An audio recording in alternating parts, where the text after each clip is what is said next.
Micheline, c'est une œuvre que j'ai créée en 1978. J'étais encore étudiant à l'Académie de Kinshasa. C'est une œuvre historique parce que là, je viens de découvrir une technique que mes collègues appelaient la technique des berces. Alors, Micheline, je l'avais réalisée pour l'exposition qui est très connue à Kinshasa, qui s'appelle Art Partout. C'est l'exposition qui a fait connaître l'art populaire du Congo. Donc nous étions des étudiants à participer à l'exposition en question. Et Micheline, c'est les frères Cornell, qui étaient les directeurs du musée de Kinshasa, qui l'avaient acheté. Les frères Cornell, je les ai connus d'abord quand j'avais 14 ans, je suis allé m'inscrire à l'Académie des Beaux-Arts de Kananga. Donc moi je suis de Bandundu, j'avais laissé mes parents à 14 ans pour aller suivre les cours de l'art. Alors j'ai rencontré le frère Corneille dans l'atelier de Placide Nkobo Mpane, qui était mon oncle. Il était professeur à l'Académie des Beaux-Arts en question. Et puis d'ailleurs son fils, c'est Aimé Mpane, qui a exposé dernièrement ici au musée d'art des Beaux-Arts. Donc j'ai rencontré le frère Corneille dans l'atelier de Placide Mpane. Lui, il a été envoyé là-bas par la présidence, par Mobutu. Le frère Corneille en question, je l'ai retrouvé encore ici lors de ma première exposition, qui est aussi la première exposition solo d'un artiste contemporain du Congo, de l'Afrique d'ailleurs. Et il m'a montré cette photo. Je lui ai demandé si je pouvais racheter l'œuvre en question. Il m'a dit que l'œuvre se trouvait au musée de Kinshasa. Alors, il était obligé de demander l'ordonnance de la présidence pour que l'œuvre puisse sortir du musée. D'ailleurs, la photo de notre rencontre et l'ordonnance en question se trouve derrière les tableaux. J'ai aussi un film que j'avais tourné lors de l'exposition en question. Alors ici, nous avons l'œuvre intitulée « La fin tragique d'une dictature ». La fin tragique d'une dictature, c'est quand j'ai préparé la première exposition solo ici à Bruxelles. D'ailleurs, mon atelier se trouvait quelque part ici, non loin de la maison commune. Quand j'ai préparé l'exposition en question, il y a des étudiants de l'IDPS. L'IDPS, c'est un mouvement politique d'ailleurs qui est au pouvoir maintenant, je ne sais pas moi, 40 ans plus tard. Voilà, ils sont venus, ils m'ont dit, écoute, toi tu es artiste, nous sommes un mouvement clandestin, nous voulons faire des actions là pour faire connaître notre parti ici à Bruxelles. J'ai réalisé cette œuvre ici, mais ce qui s'est passé, c'est que après, comme Mobutu travaillait avec la sûreté belge, donc moi j'ai eu des soucis. Ils sont d'abord venus dans mon atelier, ils ont fouillé, voilà, faire des enquêtes. Et puis, j'ai eu l'ordre de quitter les territoires belges. Donc, c'est-à-dire le jour même de mon vernissage, les vernissages commençaient à 18 h jusqu'à 22 h, et à minuit, je ne pouvais plus me retrouver ici à Bruxelles.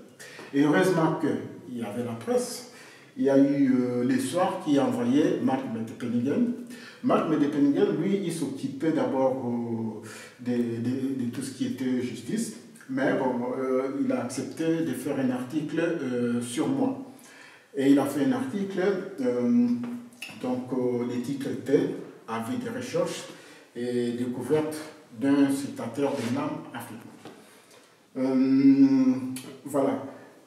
Et puis, par coïncidence, Marc, il s'est avéré que Marc Medepenningen, nous étions voisins.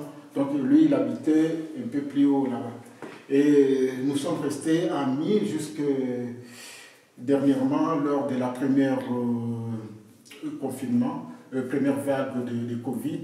Malheureusement, il nous a quittés. Voilà.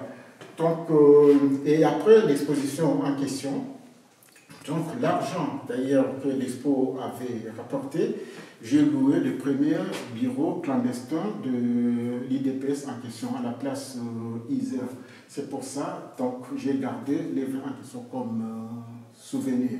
Voilà, cette œuvre, je l'ai intitulée « Nul n'est prophète en son pays ». C'est le titre de l'exposition que j'avais réalisée en 2015 chez Serge Godembert, un grand galériste à Paris, qui a travaillé pendant 30 ans avec Salvador Dali. J'ai été content d'exposer dans sa galerie. Pourquoi? Parce que Salvador Dali, je l'ai étudié à l'Académie des Beaux-Arts de Kinshasa.